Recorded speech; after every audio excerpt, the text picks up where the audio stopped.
Hello everyone, welcome to my plants. So I will flex my plants, but first look at the weather here in Rydhävde. Soon we are going to move to another apartment, so this will be my last video of this apartment that we live right now. So it's very beautiful view.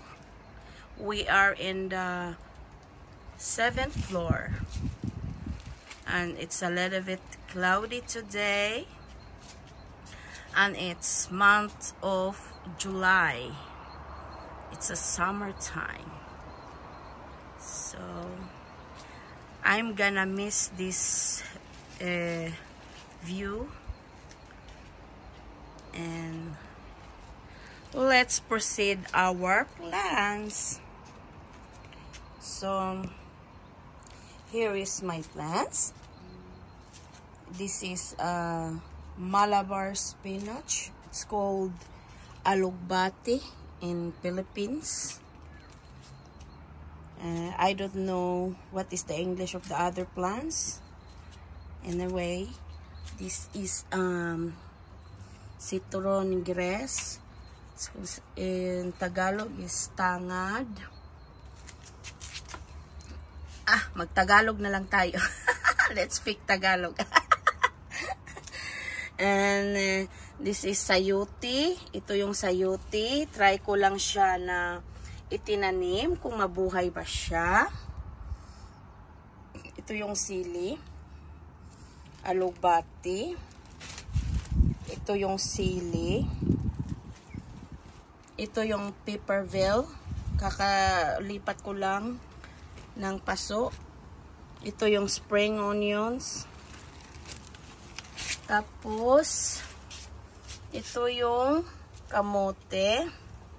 Dahon ng kamote. Tingnan ko kung mabuhay ba siya.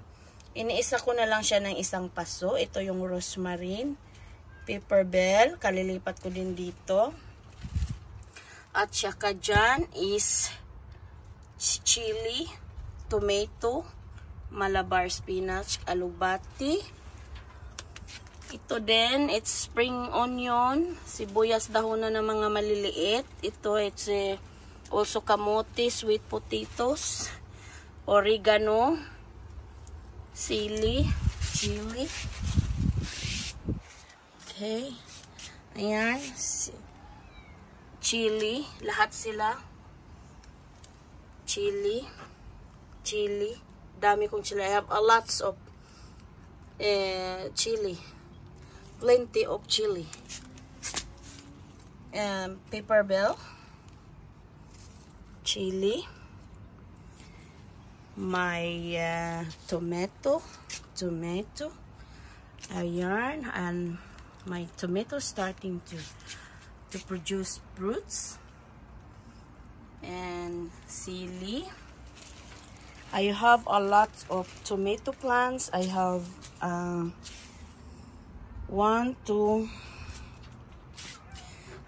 3, 4, 5, 6, 7, 8, 9.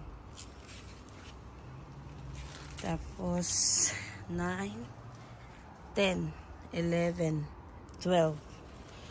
I have 12 tomato plants, and this is the also spring onions na malalaki, sibuyas dahonan sa Bisaya. Hindi ko na siya hina-harvest. Tapos ito pechay, my pechay, it's so big and masarap to ito ilagay sa sabaw. It is good to mix in the soup. So it's ready to make a soup. Here is my celery. It's growing, as you can see. O, diba? Proud talaga ako dito. I am so proud of my cabbage. Pechay. Cabbage. Pwede na ito ilagay sa buto-buto. Bien. Ito yung aking pepper bell. Ito sila. Inisa ko na lang din ng isang paso.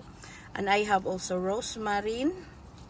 And I have only one basilica na na-survive. And I have also a strawberry. Yan. Namunga na siya. It's produced fruits now. And it's ready to eat. So, this is all my plants. And I am very excited. So,